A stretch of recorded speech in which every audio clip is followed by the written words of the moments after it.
Hello दोस्तों, नमस्ते। आज की कहानी का नाम है फर्ज। अचानक किसी ने जोर से दरवाजा खटखटाया। रूपाली की आंखें खुली ही नहीं थी कि रात भर सो नहीं पाई थी, पर ससुराल में पहला दिन था। सर पर पल्लू किया और नजर झुकाकर दरवाजा खोला। सामने उसका देवर था। भाभी, 5 बज गए हैं, उठ जाइए। मम्मी और दादी भी उठ गई हैं। अपने देवर का इस तरह से आकर जगाना रूपाली को अजीब लगा। वैसे भी अभी से क्या काम था। रात को अलार्म लगा रही थी, पर सेवेंस ने मना कर दिया था। आप जल्दी से नहा कर नीचे आ जाओ, ये योगा करने जा रहा हूँ। सेवेंस को बिस्तर पर सोते देखकर बोला, इससे तो वजन कम ना होगा। और कुटिल मुस्कान दिए वे चला गया। रूपाली ने समय देखा और जल्दी से साड़ी पहनकर पल्लू लेकर नीचे आ गई। आंगन में रखी खटिया पर गद्दा बिछा था। सासू माँ ने वहीं बैठा दिया। बैठे बैठे नींद आ रही थी और यहाँ आकर बैठने से अच्छा है वे सो लेती।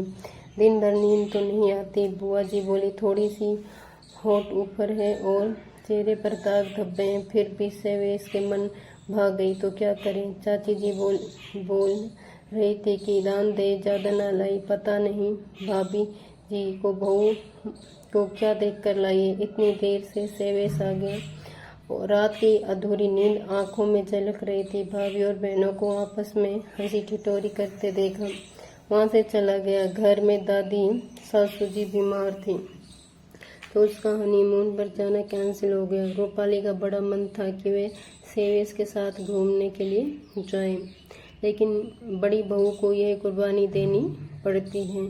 कुछ दिनों में रूपाली ने रसोई संभाल ली। देवर श्याम हर बात पर टोका टाकी करता था। घर में नंद नहीं थी, इसलिए वह नंद की भूमिका बड़े दिल से निभा रहा था। रूपाली के खाने में गलतियां निकालता। रूपाली जरा सा आराम कर लेती तो अपनी माँ के कान में भर देता। कुछ दिनों बाद सेवेश का जन्मदिन आ रहा था। रूपाली सेवेश को उपहार देना चाहती थी। उसने श्याम से बाजार ले जाने को कहा। श्याम बाजार ले गया। वहाँ जैसे ही रूपाली ने सेवेश के लिए एक कुर्ता पजामा लिया तो श्याम ने रोक दिया। भाभी, आप अपनी ही मनमर्जी से शॉपिंग कर रही हो। आपने मम्मी और पापा से पूछा है क्या? नहीं, भैया के लिए उपहार ले रही और वो भी इतना महंगा। अब आपको हर काम मम्मी और पापा से पूछकर करना चाहिए। रूपाली हैरान रह गई, क्योंकि शाम को पता था कि वे उपहार लेने आई। घर आकर बड़ा तमाशा खड़ा हो गया। आंसुओं के केवड़े घूंट पीकर रूपाली रसोई में काम में लग गई। सेवेश को उसने रात को ही उपहार दे दिया। सेवेश से श्याम 4 साल छोटा था, पर बड़ा ही चालाक किस्म का था। भाभी की हर गतिविधियों पर नजर रखता था।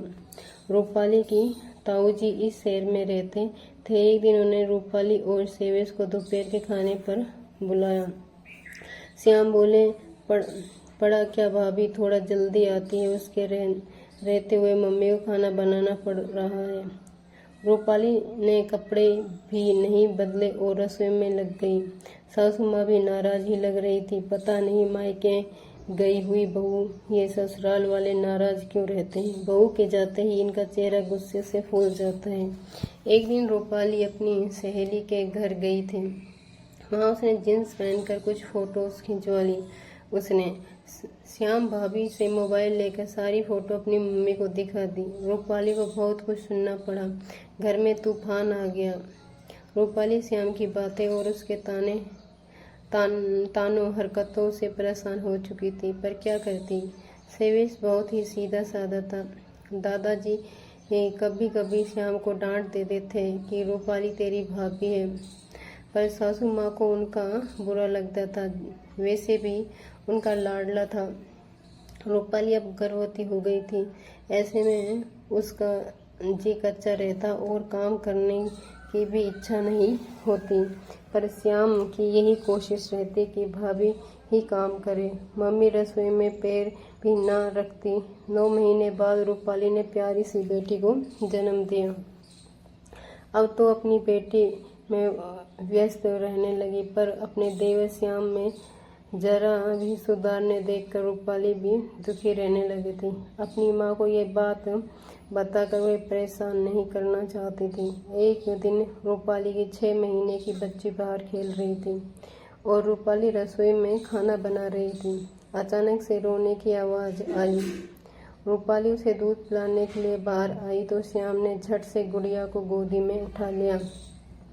भाभी, छोटी का बहाना नहीं चलेगा, आप खाना बनाएं, बच्चे तो रोते ही रहते हैं। आप तो गुड़िया को लेकर आराम फरमाएगा और मम्मी को खाना बनाना पड़ेगा।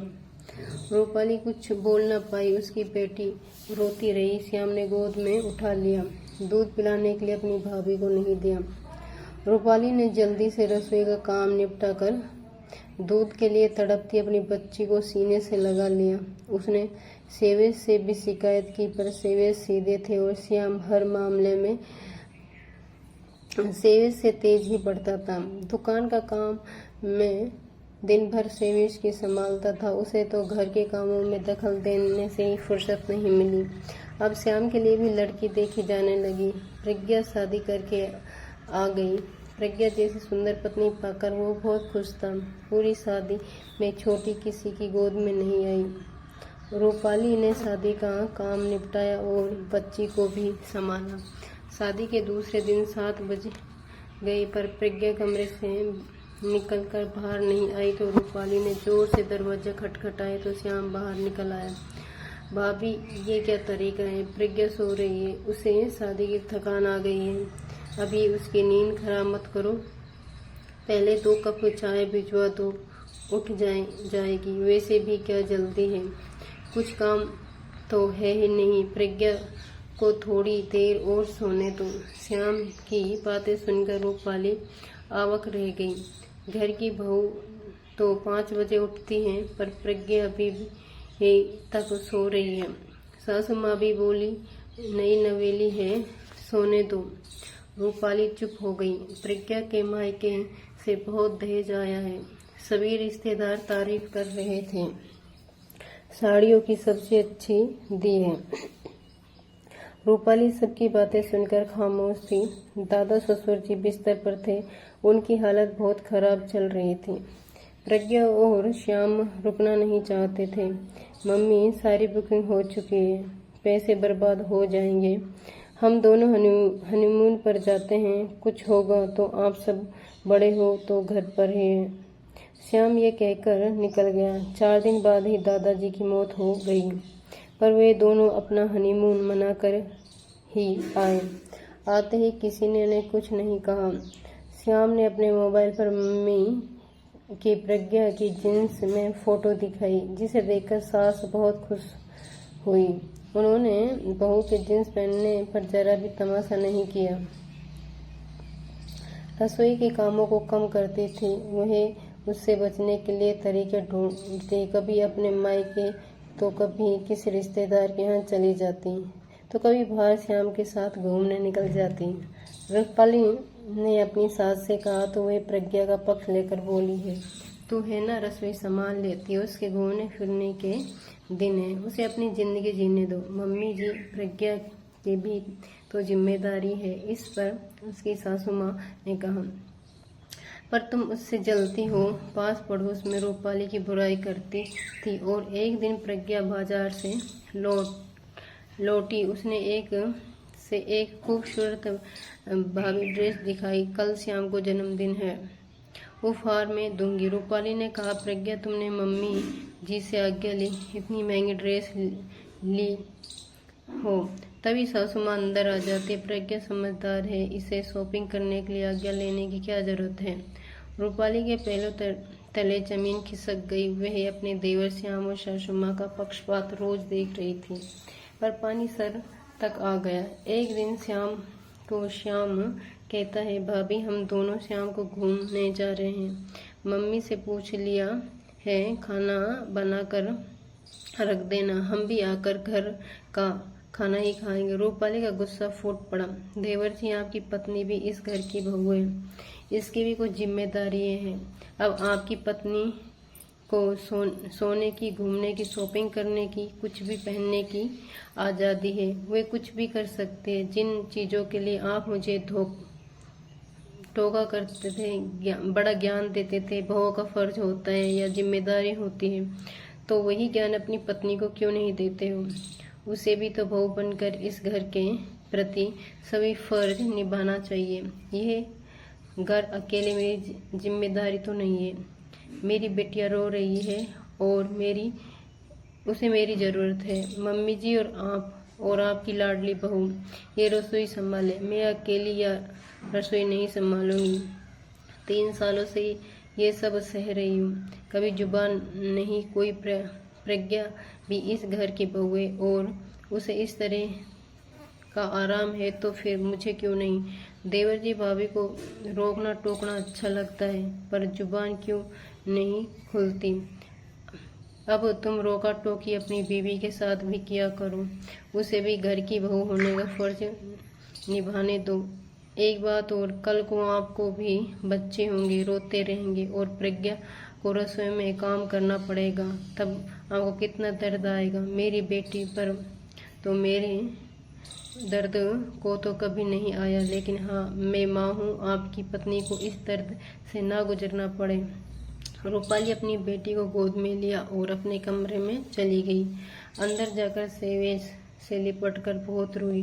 मन हल्का हो गया, आज तुमने हिम्मत करके बोल ही दिया। सेवेश रूपाली को हिम्मत दिलाई। अगले दिन रूपाली 5 बजे की जगह 6 बजे रसोई में गई तो देखा प्रज्ञा भी वहाँ थी। प्रज्ञा और उससे मिलकर रसोई संभाली। आज रूपाली बहुत खुश थी, आज उसके चेहरे पर विजयी मुस्कान थी। तो दोस्तों, अगर ये कहानी आपको पसंद आई है तो कृपया लाइक कीजिए, शेयर कीजिए और चैनल पर नए हैं तो क्या चैनल को सब्सक्राइब कीजिए।